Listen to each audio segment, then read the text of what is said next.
Okay, I went to Half Price Books today and I got this comic book, Death's Head 2. Now, when I go and check out their comic book section, the titles that I really like are the ones that are lesser known. And the reason being is I think that a big company like Marvel, um, they like to take more chances and do wilder things with the lesser known titles, and if it works out there, then I think they go ahead and try it on their main ones like X-Men and the real popular ones. So I kind of get that feeling, so I like these lesser known titles because of that.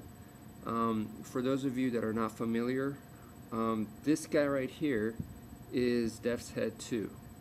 Okay, there was a Death's Head 1, and definitely there is no comparison in my opinion. This Death's Head Part 2, this guy, he looks way better.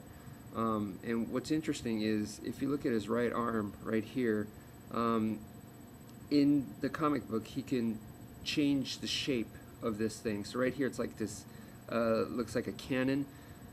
He can change it into like a blade, he can change it into like a claw, so it has like this very liquid metal type feel.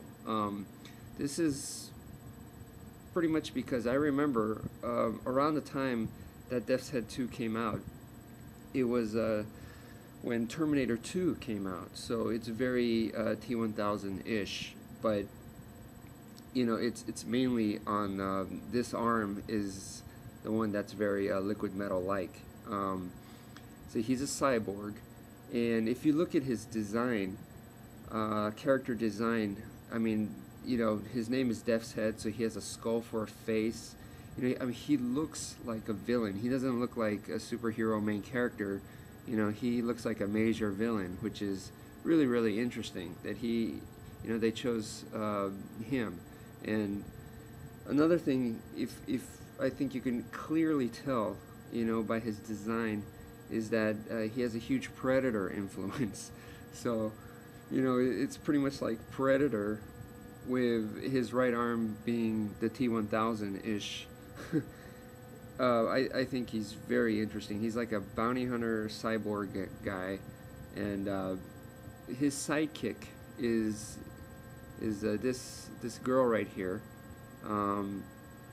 And I thought, because of the title right here, it says Death's Head and the Origin of Die Cut, I thought that this humongous purple character back here is Die Cut.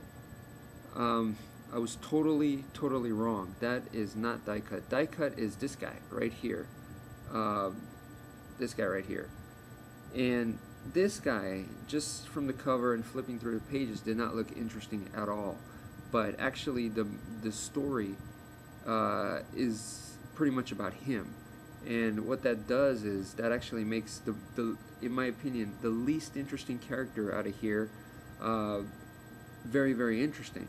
And of course he's interesting because he's a main character, so that was actually a bonus as I was reading this. I got to kind of like his characters. Very interesting actually, kind of very tragic also.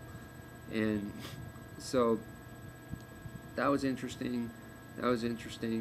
And this guy right here, okay, his name is Black Curator, and I didn't know what the heck curator meant, so I kind of looked it up, and basically it meant the manager of a museum. Okay, so this whole area that they're in, the area that the story takes place in, is like this futuristic museum, and he's the head guy there, of this special museum. And this guy, apparently, he apparently was like the size of like these guys, so he's kind of like normal size for a superhero. And then he became like this humongous giant size. And what was really cool was inside I saw a section where he grabs her like he's doing, except he actually makes one of his hands into a prison cell, kind of using his own fingers, and it traps her inside, kind of like a cage, like a bird cage, and she's inside. It's just done with his hand, and I don't know. I just thought that was really, really cool that he had that ability, you know, to increase in size and do that. And he seems to be kind of like made out of like he's like very brittle.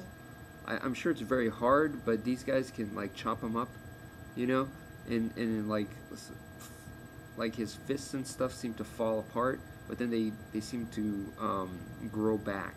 So that's kind of interesting too. So this guy, obviously, very interesting. I was just so surprised that he wasn't die cut. You know, doesn't he look like a die cut? I thought he was the die cut, but totally wrong. Black Curator, very interesting character, I thought. So basically, you know, the main characters here, the four of them here, they're all very, very cool. You know, like I said, the whole issue here focuses on Mr. Die Cut, which is this bald-headed guy right here, and that was really cool. So that's my review of Death's Head 2 and the origin of Die Cut. If you can see, this is issue 2 out of 2. I tried to look for 1 out of 2, couldn't find it. I didn't look that hard, but it would be nice to complete it. I think I got the overall idea of the story though, because this was the conclusion. Thank you for watching.